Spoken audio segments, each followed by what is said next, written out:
Warning: what you are about to see is virtual. However, the concepts and the love of our family is 100% real.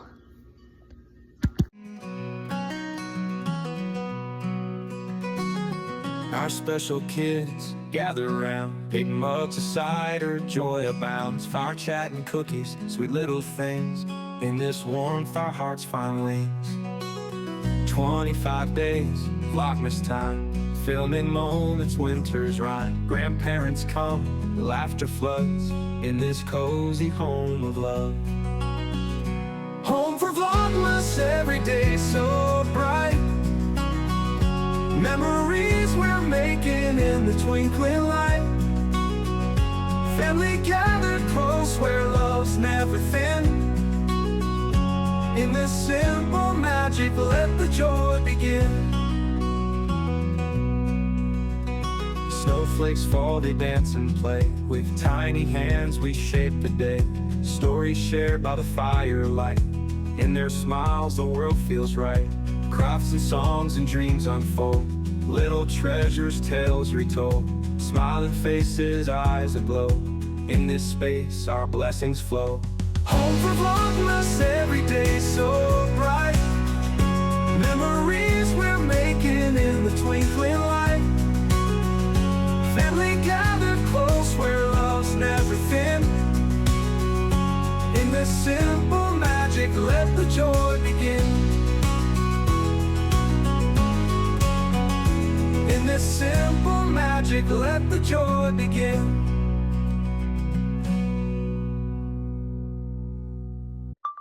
Hi everybody, with it being close to Christmas, I wanted to kind of do a review of Daniel's virtual story. You've heard about how he actually came to me, but now we're going to do the virtual side. So he's 11 now, right Dan? Yep. And I'm going to Colorado tomorrow, so we wanted to show my story. That's right. So 11 years ago, this little man came to be our son. We had been looking for adoption because we have always wanted to adopt special needs kids. We always wanted to adopt kids all together. And we've heard about a woman who was really young. She was having a little boy who needed a family because she couldn't take care of him. She was giving him for adoption, no matter what. What we didn't know, it wasn't just a little boy, it was 3 babies, but we weren't told that. By the crooked adoption agency we used. I'm not going to go to who it was, but we did get our son now. Born at 27 weeks, he was very tiny. He was only, how much, baby? 1 pound, 12 ounces. I was really tiny. I couldn't even breathe on my own. He couldn't. He was very little, very weak. They say he didn't have seizures when he was born, but he did, because I know the difference in a seizure. I have seizures and Rich does too, so we know the difference. We knew, if anyone knew, we did. So we kept telling him, we think he's having seizures. Oh no, he's fine. Oh no, he was having seizures. So they told us he wouldn't make it through the night because his real mom had him and basically just said, I can't deal with it, and she left. And they put her up on the ward to, get better. They had to actually take the kids. But we didn't know that at the time, we just know they took Daniel. So we knew that our son was going to be named Daniel. His name was going to be Daniel John Richard. Daniel is a name that in my family for generations, and I love the name Daniel. And John is also my family, and it's also a friend of mine's name. And of course, Richard after Rich, so. This might make me emotional. I'm going to tell you the truth right now because it's hard to talk about. Yeah, I was real tiny. I couldn't breathe on my own. I was on a ventilator too. And they said to my mom, he won't make it. He'll never walk, talk, eat on his own, never do anything that a child could do. And they wanted mom and dad to give up on me. And they said no way. They weren't going to turn off the machines or anything. That's right. So he was in the hospital for almost a year and a half. because he had a lot of setbacks and a lot of breathing issues, heart issues. He had VSD, which is like a big hole in his heart. They had to do surgery on that, and he went through infections after that. But I'll never forget the time when I first got to hold him before they transferred him to New Haven. I held him and I said, God, I know you brought him to me. Can you help me save him? And Rich and I both held him before he went to be transferred to New Haven, because we were in Florida picking up the little boy at the time, because we didn't know that he was going to be that sick. But we didn't care. We wanted him anyway. So because we lived at the time in Connecticut, we had him transferred to New Haven so we could be with him. And they said, well, if he survives the transfer, then he may make it. But we don't think he'll make it. So they transported him, and we were right there when they got on the tarmac with him. And I said, Daniel, Mommy's right here. And I swear to God, you would think he was like, I know, Mommy, I'm right here. It's okay, I'm still alive. It was just he was a little fighter. And I'll never forget it, because he just had this way about him that you just knew he was going to fight and wasn't going to give up.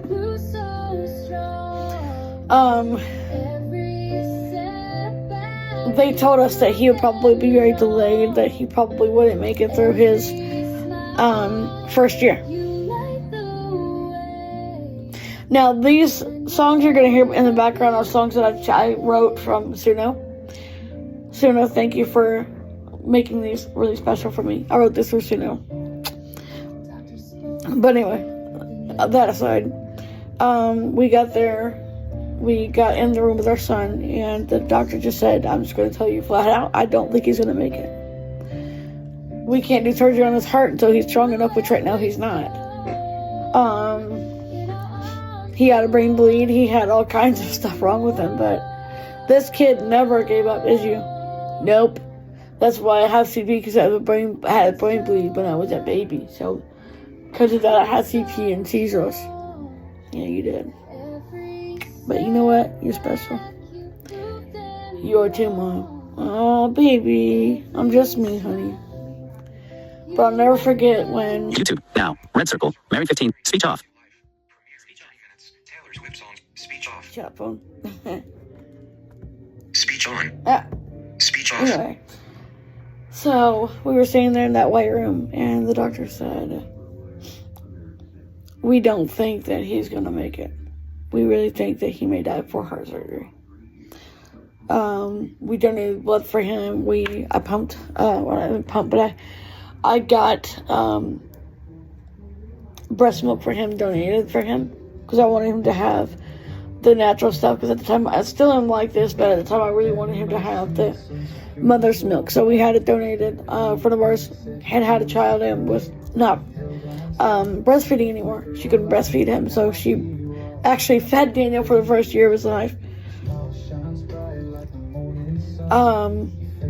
So, she's like, I'll do it. She said, I can't, my son can't take my breast milk, so I'll take care of Daniel. So she did. She came to the hospital and would pump for him, and he had his first feeding tube when he was 3 weeks old. No, he was 2 weeks. Because they were feeding him intravenously at first, but then they said, well, we gotta figure out a way to bulk him up. So they placed his first feeding tube he had, which was back then called a barred button. Now they don't make those anymore, they make just Mickey buttons. So he had his first feeding tube when he was about 2 weeks old. And he bulked up. He had a surgery when he was 5 months old, his big heart surgery. That was tough because it was 8 hours of worried about him nonstop and worried about whether he'd be okay. But he came out of it and he was the happiest kid. I mean, yes, he had infections, but you'd never know he was even sick. He never even acted sick. He looked it, but he didn't act it. He started getting more active after his operation. And they said, I'm just going to tell you, because he is delayed in everything he's doing, that he may not. He will be delayed in everything you can think of delayed. He'll be delayed in all of it. We didn't care. We just wanted our son. We didn't care. And I told the doctor, I'm like, look, I just want my son. No matter what's wrong with him, I just want my kid. So we went through all the legal stuff, and when he was a year old, we adopted him. And I remember he had just gotten better after his operation. He had finally gotten better. He was back on the mend, and he was doing really well. And he was on just BiPAP. So we went back to the hospital. I was holding him, and I said, "You're our son now, Daniel. You're our baby boy. I love you. I'm fighting for you." And I'll have to show you when I get a chance to show it. I wrote a song about Daniel called "Fighting for My Son." That day, I was holding him, and I wrote that. And it was beautiful when Rich held him. He's like, "I love you, son. You're our baby boy. We love you." And Daniel was starting to look around a little bit more. Not much, just a little bit, you know. And he looked over at Rich just a little bit, tried to track him. And Rich started crying. I'm like, "What is it?" He goes, "He's looking at me, honey. He's looking at me." I'm like, "Oh my God." There was so much in those early years that he went through.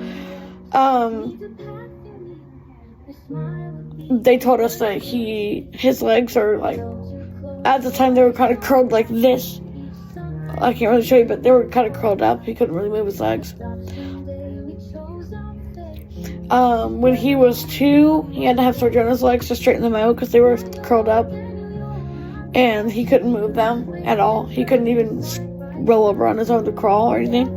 So he had his first, other surgery besides his heart. And he was scared because he still hates hospitals, don't you, Daniel? Yes, I do. I hate them. I do not like hospitals. I do not like them at all. No, you don't. But it was June 20th, and he was 2. And we went in there to get his surgery done to fix his legs where he could move a little bit more. I took him in a stroller, and I said, "Mommy's right here." And Rich said, "We're fighting for you, son. We love you." And he was a trooper. He went through that surgery just fine. No infections, no breathing issues. It took forever for him to come out of the anesthesia, though, which terrified us. But we learned that Daniel was like that. He always took forever to come out of any kind of anesthesias.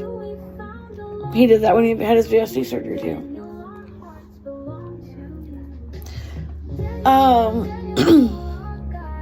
So we went in there and they had him in ICU at first because he wouldn't come out of the anesthesia very easily. So they had him on BiPAP, and I said, "Daniel, I love you. Daniel, I'm fighting for you. I love you." And I woke up, didn't I, Mom? "Yeah, you did. You woke up and you rolled your head over and looked straight at me for just a second."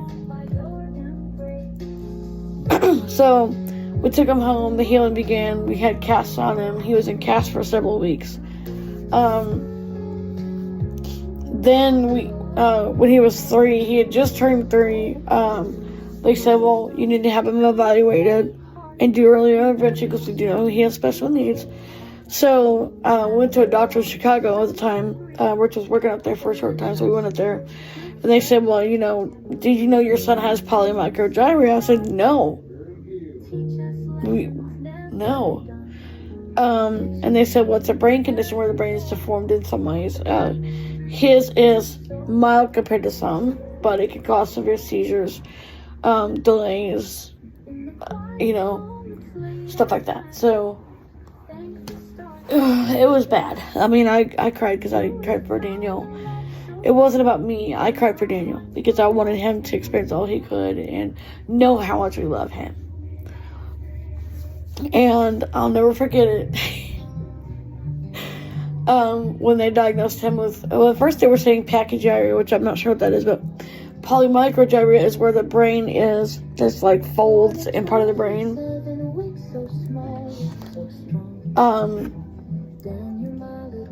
He went through a lot. We had to adjust seizure medications several times. We were in the hospital for seizures more times than I could ever count.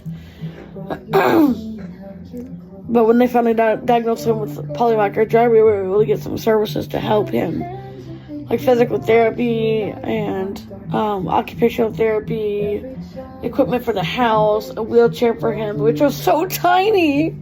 We still actually have it, so tiny and blue, a little tiny blue wheelchair, honey, and yep, I can't fit in that no more. I'm too fat for that now. Not throat. Maybe just the way God made you, honey. So he started having individual therapy and speech therapy. They diagnosed him with autism when he was 3. He was 3 years and 5 months when they said he had autism, which didn't surprise me because with everything he'd already gone through, what else was gonna surprise me after that? But, we didn't care. We just said we're not giving up on him. We love him. He's our son. We kept our house in Connecticut because all his doctors he had, oh my God, neurology, gastroenterology, orthopedic, physiatry. Oh my God, there was nothing this kid didn't have. Physical therapy, occupational therapies, hyperbaric chamber therapies. We tried that, which actually was what brought him out of some of the stuff he was going through. It didn't help his seizures or stop his autism, but it did sharpen his gaze a bit. So he has very acute vision, but it's very acute hearing, but his vision is a little off. But he has glasses that correct that, right, Dan? Yep, you almost got it wrong, Mom. You may. I know it. Sorry, baby. What she meant was Elan's vision is very acute, but mine's a little messed up. But Elan's vision is very acute. Same with Elias's vision is messed up a little bit, but his hearing is super good. So, yeah. So we started working with therapies. But the problem that we started having more about was seizures. He was diagnosed with epilepsy when he was 4. They said that he had what they call catastrophic, non-refractory epilepsy, where it couldn't be controlled by medication very easily.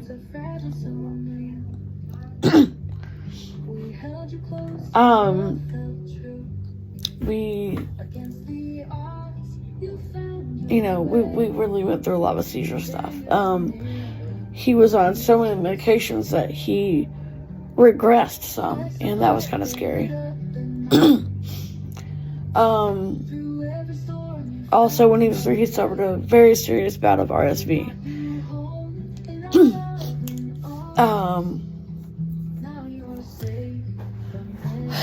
I'll never forget it because I went into his bedroom. I checked on him, got him ready for bed. He was on oxygen at night, so I got him ready for bed. And I sang his song to him, which I wrote when he was a baby. And I rubbed his little back, and I told him, Mommy loves you, and I hugged him real tight, and Rich prayed for him, which we always pray for him. All of our kids, but we always prayed for him and held him close to tell him good night, and always made sure he knew he had love. And he looked at us, and it was like he was spaced out. And then his head went back, and his eyes just went. They just rolled. So this was the first of several trips to ER in the middle of the night. We actually had to get the other kids up because we started having other kids at the time, and we had to get them up and go to the ER for Daniel and wait for them to try to stop the seizures because he had a real severe attack of what's called status epilepticus.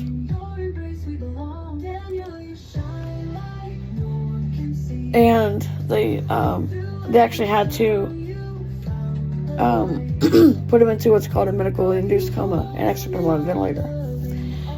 The next day, he came off and he was laughing and giggling, and being the usual Daniel. And it was just amazing to see how beautiful he was. And even through all that, he was just happy and laughing and being silly. And then we got to bring him home like 2 weeks later. Again. So, they changed his meds again. And then they told me, do you know your son has CMV? I said, no. I didn't know that. No one, told us that. So, then we noticed that he had a weak immune system. I'm like, oh my God. What are we going to do? We're going to have to keep him in a bubble? They said, no, just be careful about what he gets, what kind of, sickness he gets around. So, it was scary, to go through that with him. Cause it's like, it scared me. I was like, oh my God, what if we can't, keep him safe from getting sick all the time? If there's people around all the time, that get sick.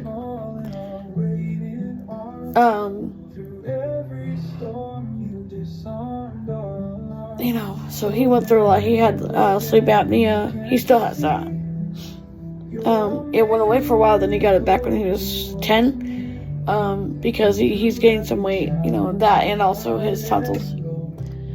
They don't bother him, so he doesn't want to get them out yet, but we're probably going to have to pretty soon, because his breathing is pretty bad at night now, so he's on BiPAP.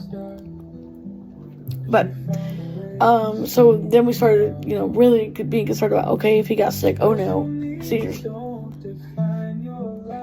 So, I was constantly on alert with him.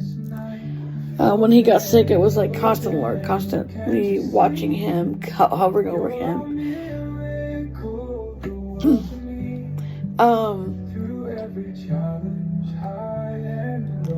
But, Daniel was tough. He's always been tough. And when he was about 5 years old, he again went through a really bad, situation with seizures. He had a real big bout of real bad tonic-clonic status epilepticus again. Sorry about that. So he had his second bout of real severe seizures that were status epilepticus. Again, they had to comatose him. And then the next day, he came off the ventilator and he was laughing, giggling, wanting me to hold him. He was just silly and giddy. So for the first couple years, as far as school goes, we put him in a special needs school, which he still isn't now. This was called Project Succeed, or like Project Star. And he was in that because he was so fragile that we had to kind of watch every move we made with him. Then unfortunately we had to move from Connecticut because Rich's job transferred us, so we moved to California. And that scared us because we're like, oh no, what kind of job are we going to get for, what place are we going to find that's going to do what this other school did for Daniel?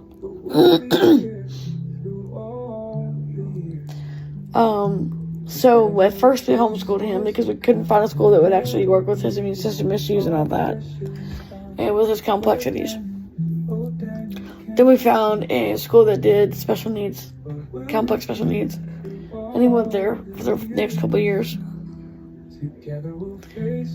Then we moved back east to Pennsylvania, and we enrolled him in another special needs school there.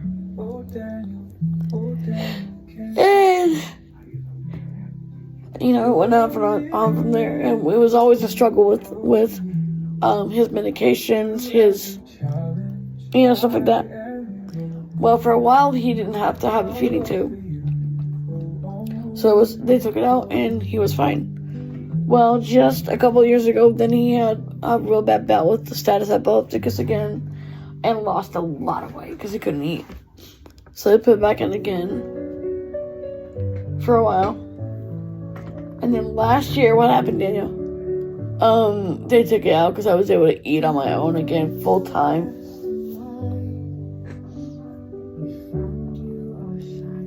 I was able to eat by mouthful time again and gained weight more than I would have with a feeding tube. So they took my tube out again last year. I was so happy because I'm like, yes, this tube is coming out. I'm going to eat on my own again. I'm going to get bigger, and I did. And so yeah, he has been through battles with feeding tubes, doctors. I mean, his whole life is in a binder of medical complexity, but you never know. I mean, this kid, his first word he said when he was 6 was, Mama, Mama. His second word was puppy. And then he said, Dada, Dada, Dada, Dada. And his first steps he ever took was in a gait trainer when he was 8. He still has a gait trainer. He still needs a lot of help. He still has to use a wheelchair most of the time. And now he's going into puberty, so it's a lot. There's still a lot of things that he has that we have to watch for. And because he has autoimmune disease, we have to kind of watch for any kind of sicknesses or anything. Because anytime he gets sick, he can have a seizure. If his fever goes up, he'll have a seizure. So that's when I'm on, big mother alert, seizure alert. Because when he's sick, his seizures really kick in and they can get really bad really quickly. So we kind of, get really watchful and wary when it comes to him being sick.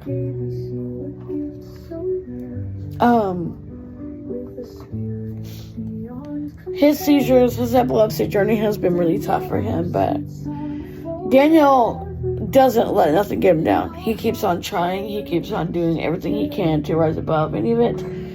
When they said he wouldn't eat on his own again, well, he did, and he still does. They said he'd never talk. He'd never do anything. Well, as you can tell, he can talk. He eats on his own. He can walk with help, right? Yep.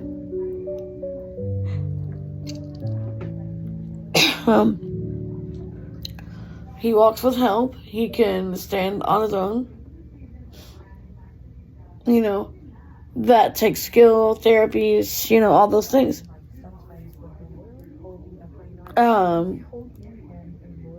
He's been through a lot. He really has. But he doesn't give up. I mean, he started skiing when he was 6.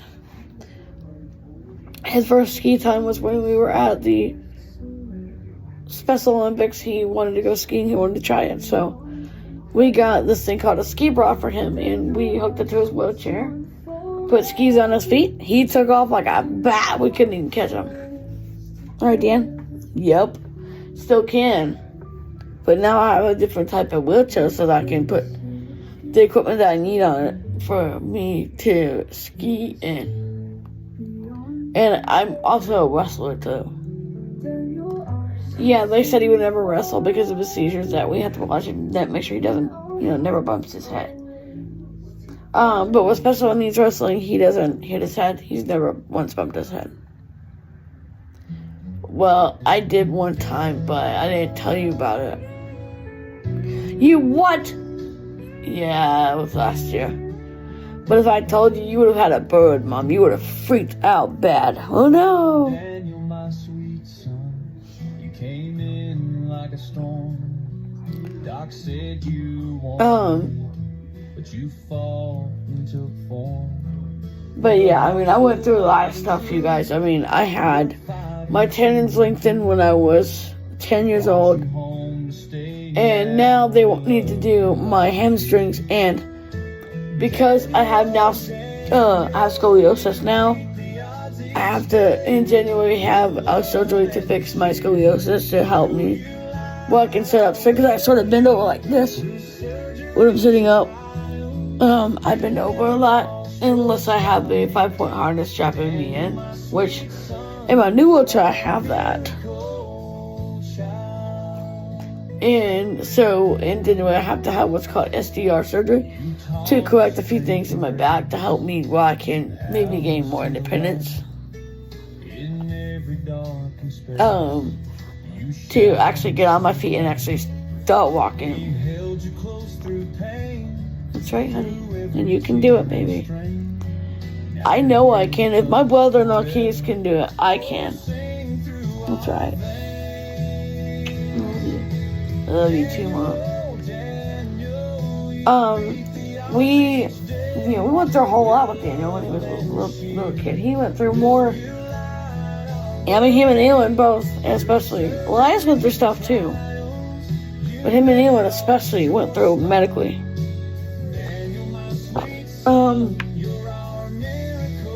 I was in the hospital more times than I was out when I was little. I still have that. There are some days I still have hospital times where I have to go in. But, I try not to have to do that because I really don't want to go in. Because I don't like to think about going to the hospital or anything. But, it's just one of those things that sometimes happens. You have to think about all the things that I have been through, but I'm still living. I'm still here. And I'm, doing good at school now. I go to special needs school because I have to, because of my problems. I still can't, do a lot. I mean, there's some things that I don't understand. I have apraxia of speech. I have autism or slow learner. I have to have help with writing and reading and all that. So, because I have apraxia, a lot of people can't understand what I say or anything. I refuse to use an AAC device because I know I can talk without it, so I don't use one. But there's some people who say, well, you need to use an AAC device because people can't understand you. But I'm like, nah, I don't need that. There's some who do, but I don't, So, I've been through a lot.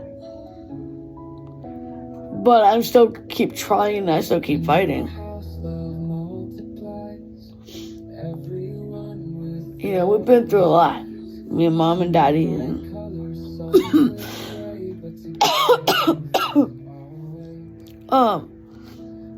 Sister Skull and Brother Narkees. Because Narkees, if you heard his story, which Mom may tell it sometime, he went through a lot worse than I did sometimes.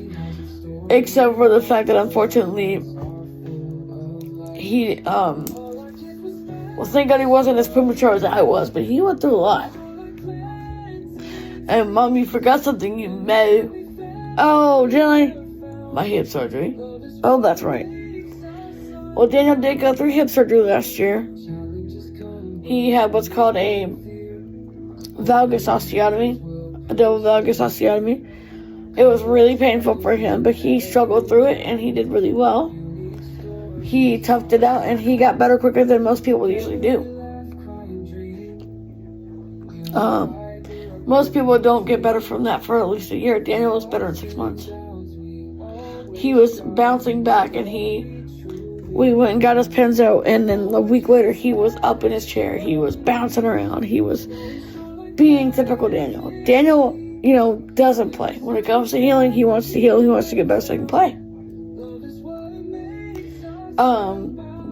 He had a lot of, he had a spinal tap to find out whether he had muscular dystrophy because his muscles are weak. But no, he has CP. That he hated. That was one thing he didn't like because he couldn't get up and play. He was tired. He was hurting. His head was hurting a lot. He had a couple seizures that day too. But yeah. He went through it. But he's tough and he's resilient and he's strong. And he's our Daniel. Right, Bubba? Yep. And I also had to go to an endocrinologist because I have a thyroid issue. Okay. I have a thyroid issue. I have apraxia. I have seizures. I have CP. I have autism. But I'm still tough. Hello. Yeah. Speech on. Pause. Button. Alright guys, we're fixing to have to go because we're fixing to get ready for Daniel's big adventure. But anyway, I love you guys so much, and just know that we are here for you always. And Daniel is tough as any kid ever out there, right, Dan? That's right. I'm tough and I'm gonna stay strong and I'm gonna win. That's right, honey. I love you guys. Merry Christmas. Merry Christmas. Bye. Bye-bye.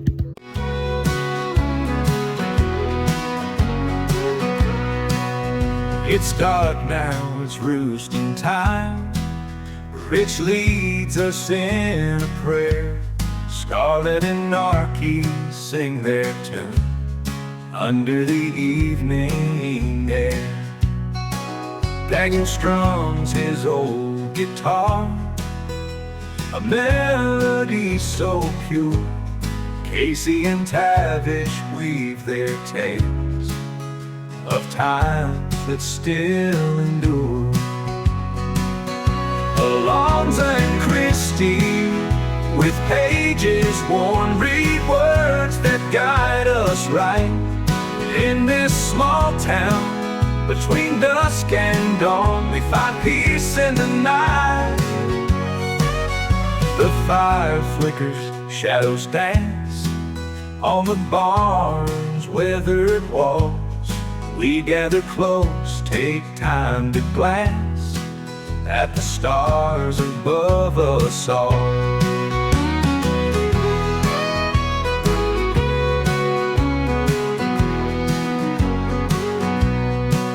Life slowed down, hearts are warm in this humble, sacred space. We share our lives, weather any storm.